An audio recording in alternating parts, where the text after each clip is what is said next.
One of the largest banks in the world has quietly told its clients that silver could reach $309 an ounce.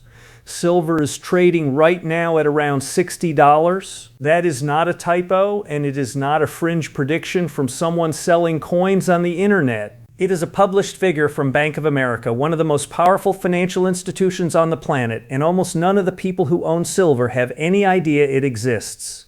So the question I want to answer for you today is simple, and it is enormous. What does a bank like that see that the ordinary investor watching the price sit at $60 does not? Because the gap between what these institutions are telling their private clients and what the public is being told is, I believe, one of the most important and least understood stories in the entire market right now. Stay with me, because by the end of this, that number 309 is going to make a lot more sense than it does in this first shocking moment. And here is the twist, the part one want to give you right now instead of making you wait for it, because it changes how you hear everything else.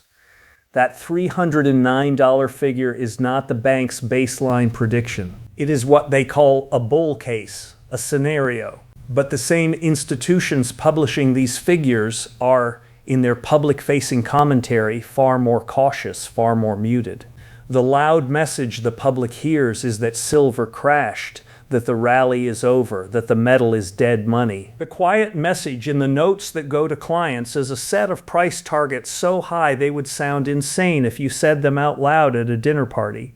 One message is designed for the crowd, the other is designed for the people the bank actually wants to make money. And understanding which one you have been listening to is the whole point of the next 20 minutes.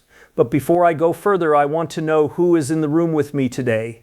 Tell me in the comments where in the world you are watching from, and tell me honestly what you are holding right now. Silver, gold, cash, sitting on the sidelines and watching. Tell me, because I read these, and the mix of answers on a video like this tells its own story about who is paying attention and who is not. And I promise you, I am going to come back to what those answers mean before we are done. So let us start with the thing that has everyone confused. The thing that makes that $309 number so hard to believe. Silver crashed. Let us be honest about it plainly, because you can see it in your own account. In January of this year, silver hit an all-time record high of just over $121 an ounce. And then it fell hard all the way down to around $60, cutting its value roughly in half in a matter of months.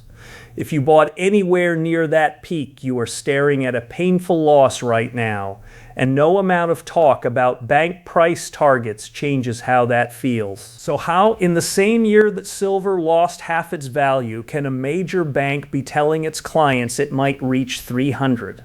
The answer to that question is the single most important thing you will learn today, and it comes down to understanding the difference between two completely different things that both happen to silver at once. The first thing that happened to silver is what I would call the mood, the price, the emotional, short-term, up and down swing that everybody watches and everybody reacts to.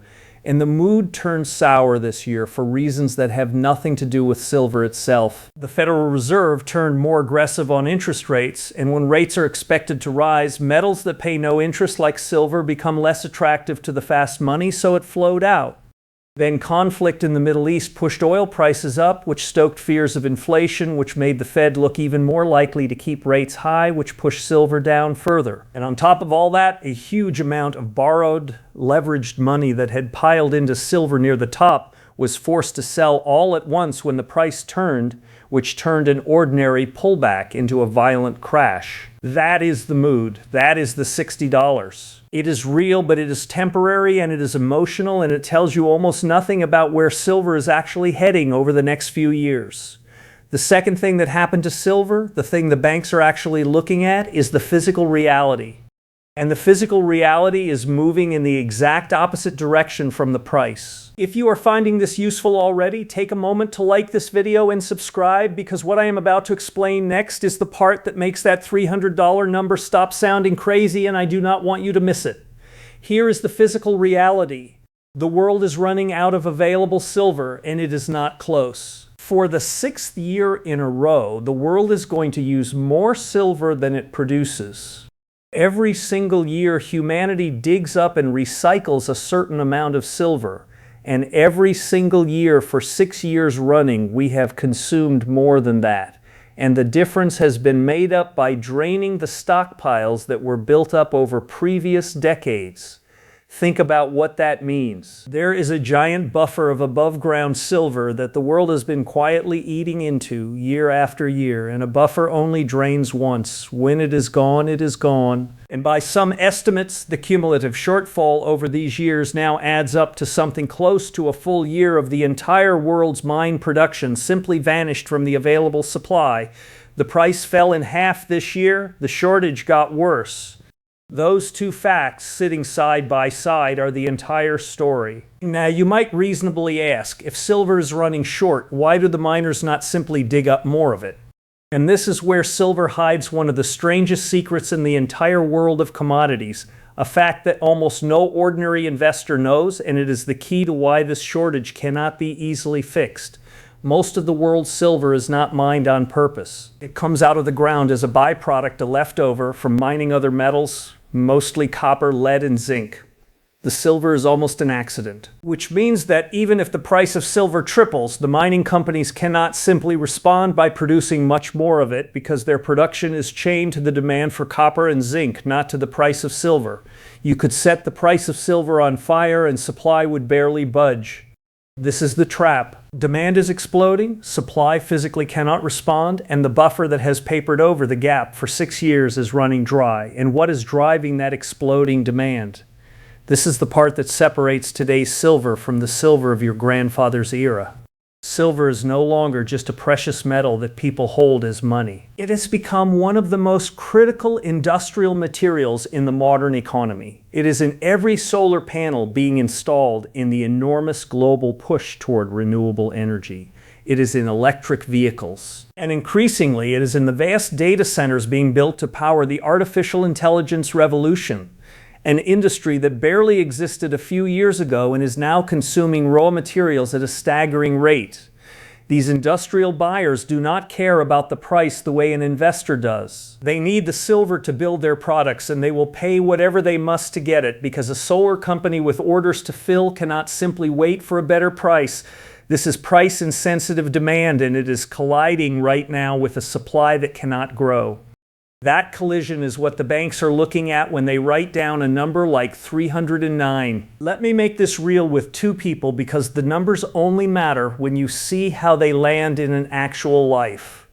Neither of these people is real, but both of them are the kind of person you might recognize perhaps in the mirror. The first I will call Harold, 68, retired, and Harold did something this year that felt completely rational in the moment. He had held a bit of silver, and when it crashed from 120 down towards 60, he watched the loss grow. He read the headline saying the rally was dead, and he sold, taking the loss, telling himself he had been foolish to buy a shiny metal in the first place. Harold reacted to the mood. He heard the loud public message, the one designed for the crowd, and he acted on it at precisely the worst possible moments, selling the physical reality because he could not stomach the emotional price. The second person I will call Ruth, 66, and Ruth is not richer than Harold, and she is not a genius about markets. She simply learned, somewhere along the way, to separate the mood from the reality. When silver crashed, Ruth did not panic because she understood that the reason she owned silver, the deficit, the industrial demand, the supply that cannot respond, had not changed at all. In fact, it had gotten stronger while the price fell. So where Harold saw a disaster and sold, Ruth saw the same physical reality the banks were seeing, available at half the price it had commanded a few months earlier. The difference between Harold and Ruth is not money, and it is not luck. It is that one of them listened to the mood and one of them understood the reality, and in the end, that difference is very nearly everything. Now, why do so many careful, intelligent people end up like Harold? Why is it so hard to hold on when the price is falling and the crowd is screaming that it is over? The answer is not weakness, and it is not stupidity.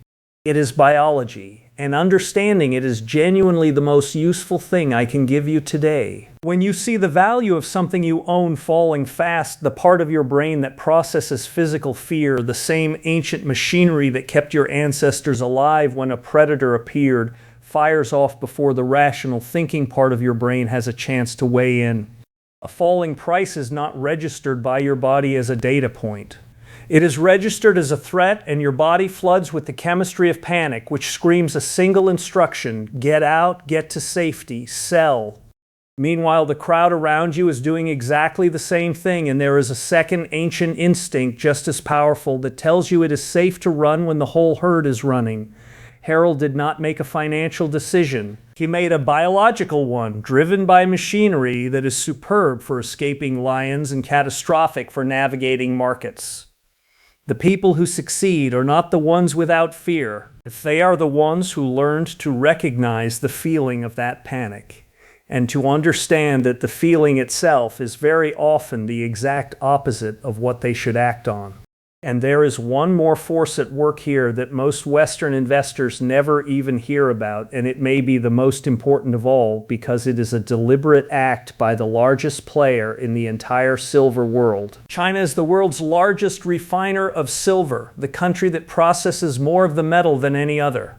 And China has moved to protect its own supply, implementing a strategic licensing system that prioritizes its domestic solar and electric vehicle industries and effectively restricts how much refined silver flows out to the rest of the world. Think about what that does. The one nation that could most easily relieve a global silver shortage has instead chosen to hoard its refining capacity for its own industries, choking off supply to Western markets at the exact moment those markets need it most. This is not an accident of the market. It is a national decision made by a country that has clearly concluded silver is a strategic material worth keeping at home. And when the largest refiner on earth decides to keep its silver, the squeeze on everyone else does not ease, it tightens. You can already see the fingerprints of this tightness in a place most people never look, which is the gap between the price of physical silver in Asia and the price on the Western exchanges. In the major physical trading hubs of the East, silver has at times commanded a premium of 12 or 13% over the Western paper price, and in extreme moments, reports have surfaced of physical metal changing hands at prices far above the official COMEX figure. Stop and consider what a premium like that actually means. It means that the people who want real physical silver in their hands are willing to pay significantly more than the price flashing on the screen, because the screen price reflects the paper market, the promises and contracts, while the premium reflects the true scarcity of the actual metal. When physical trades at a fat premium to paper, it is one of the clearest warning signs in all of commodities that the real thing is running short, and that the official price may be a fiction waiting to be corrected. And this connects to the deepest structural fragility in the entire silver market, the one the banks understand and the public does not. The amount of paper silver, the contracts, the promises, the unallocated accounts dwarfs the amount of actual physical metal available to deliver by a wide margin. By some widely cited estimates, there are dozens of paper ounces in existence for every single ounce of registered deliverable metal sitting in the exchange vaults. In calm times, this is invisible and harmless because only a small fraction of paper holders ever ask to take delivery of real bars. But if a meaningful number of them ever decided all at once that they wanted metal instead of a promise, there would not be nearly enough to go around, and the price would be forced violently higher until it found enough sellers of the real thing. That is what a squeeze actually is. And silver, with its draining buffer and its choked supply and its exploding industrial demand, is arguably more set up for one than at any point in living memory. Now let me be honest with you, and careful, because I will not insult you with fear, and this subject attracts people who want to frighten you into buying something. The $309 figure is a bull case, not a promise, and I want to be completely straight about that. It is the optimistic scenario, and there are real forces pushing the other way. Some of the same banks that publish those high targets have also warned that if the Fed stays aggressive, silver could fall further before it rises potentially back toward the low 50s or worse in the short term.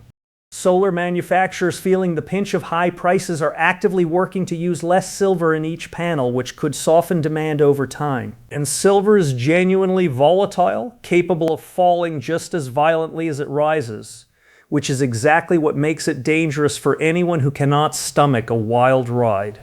Anyone who tells you silver is guaranteed to hit 300 or promises you a date is selling you something and deserves your deepest suspicion. The honest truth is that the physical case is powerful and real, and the timing is completely unknowable, and both of those things are true at once. Let me widen the lens, because there is a piece of this that connects everything, and it lives in one simple number. It is called the gold-silver ratio, and it tells you how many ounces of silver it takes to buy a single ounce of gold. For most of history, that ratio has swung within a range. And when silver is deeply out of favor, left for dead, the ratio climbs high, meaning it takes a great many ounces of silver to equal 1 ounce of gold. When silver is running hot, the ratio collapses. Right now, that ratio sits in a range that historically has often marked the setup before silver's sharpest runs, the moment when the rubber band is stretched furthest before it snaps back. The banks projecting those enormous silver targets are in large part betting on that rubber band. They are betting that silver, having lagged gold badly, is coiled for a move that closes the gap. That does not mean it happens tomorrow or next month. It means the conditions that have preceded silver's biggest historical surges are, right now, quietly in place. And history gives us the clearest possible warning about what that can look like, because we have seen it before. Go back to 1980. Silver, over a period of intense pressure and a scramble for the physical metal, ran up roughly 8 to 10 times over in a relatively short span, an almost unimaginable move, before it eventually collapsed again. The point is not that history will repeat exactly, because it never does. The point is that silver is capable of moves that sound completely insane in advance and look obvious in hindsight. A metal that can rise 8-fold in a historical squeeze is a metal for which a bull case of $300 from a starting point of 60 is not a fantasy. It is simply an acknowledgement of what this particular metal has done before, when the physical reality finally overwhelmed the emotional price. So let us pull it all together and go back to that shocking number we started with. One of the largest banks in the world has told its clients silver could reach $309 an ounce, while the public is told the rally is dead and silver sits at 60. That gap exists because there are two different silvers: the emotional short-term mood, which crashed this year on interest rates and oil and forced selling, and the physical reality, which got dramatically stronger at the very same time, driven by a 6th straight year of shortage, a supply that physically cannot grow because most silver is a byproduct of other mining, and an explosion of industrial demand from solar, electric vehicles, and artificial intelligence that does not care about the price. The buffer that has hidden this shortage for years is draining toward empty. The gold-silver ratio sits at a level that has historically preceded silver's sharpest runs, and history shows this metal is capable of moves that defy all common sense. And the reason ordinary people so often sell at the bottom like Harold while the banks quietly accumulate is the ancient biological machinery of fear that turns a falling price into a panic instead of a data point.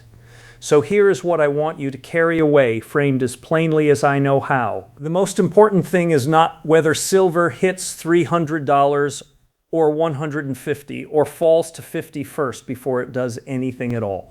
The most important thing is to understand that the loud public message and the quiet institutional message are two different things, and to make sure you know which one you have been listening to. The banks are not charities, and they are not always right, but when the message they give their own clients is the polar opposite of the message the public hears, that gap is worth understanding. This does not mean you should pour your savings into silver, because silver is volatile and the timing is unknowable and stability matters, especially in retirement. It means you should understand what silver actually is now, an industrial metal in a genuine and deepening shortage, and decide for yourself with clear eyes whether a small and sensible place for it belongs in your own plan. The right answer depends entirely on your circumstances, and I am not here to tell you what it is only to make sure you finally understand the machinery well enough to decide. Do not let anyone use that $300 number to stampede you into a rushed decision or a costly product, because they will try and they will grow louder. And equally, do not let the pain of a falling price and the noise of a frightened crowd blind you to a physical reality that the most sophisticated institutions in the world are quietly acting on. Those are different airs, and the truth sits calmly between them. None of this is financial advice, and every figure I have cited, the $309 target, the $60 price, the $121 high, the 6th straight year of deficit, is in the pinned comment so you can verify every word of it yourself rather than take mine. I opened by telling you a major bank had quietly told its clients silver could reach $309 while it trades at $60. Now you understand the two silvers, the mood and the reality, and why the gap between them is the whole story. So let me leave you with the question.